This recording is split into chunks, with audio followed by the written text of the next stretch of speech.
ازيكم يا صحابي؟ عاملين ايه؟ وحشتوني قوي قوي.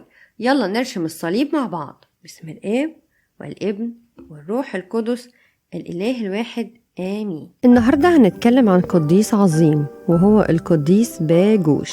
اتولد القديس باجوش في الوجه البحري، وكان القديس باجوش فلاح وغني جدا، وكان بيمتلك حقول كتيرة، وكان معروف يا أصحابي بحبه الشديد للفقراء، ودايما كان بيساعدهم لما بيحتاجوا أي حاجة. وربنا شاف قلب القديس باجوش اللي مليان حب، وكان عايزه ينول إكليل الشهادة. وفي يوم من الأيام يا أصحابي ظهر الملاك ميخائيل للقديس باجوش وطلب منه إنه يشهد ليسوع المسيح، يعني يعلن إيمانه. وعلى طول القديس باجوش وزع كل ممتلكاته وراح لمجلس القضاء عشان يعلن إيمانه. وكان الوالي إريانوس والي أنصنة عرف باللي القديس باجوش عايز يعمله، إنه هيعلن إيمانه، وأغراب ومغريات كتيرة قوي، وطلب منه إنه يجحد إيمانه. لكن القديس باجوش يا أصحابي رفض طلب الوالي، وأمر الوالي بوضع القديس باجوش في السجن. ومامة القديس باجوش جالها خبر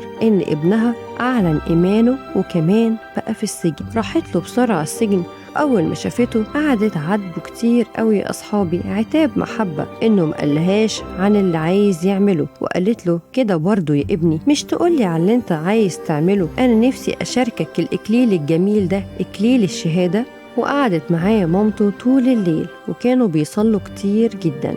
وتاني يوم الصبح الوالي استدعى القديس باجوش، وكانت مامته ماشية وراه وبتعلن إيمانها بصوت عالي جدا وبتقول أنا مسيحية. والوالي اتغاظ جدا من اللي بيحصل ده، وفي الحال أمر الوالي بقطع راس مامة القديس باجوش.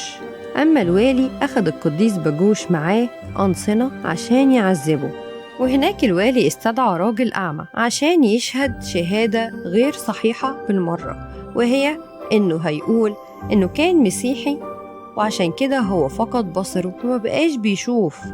لكن لما سجد للإله أبولون نال خيرات كثيرة جدا. القديس استغرب قوي كلام الراجل ده، وقال له إيه اللي انت بتقوله ده تجديف. وفي الحال يا أصحابي حصلت حاجة غريبة جدا.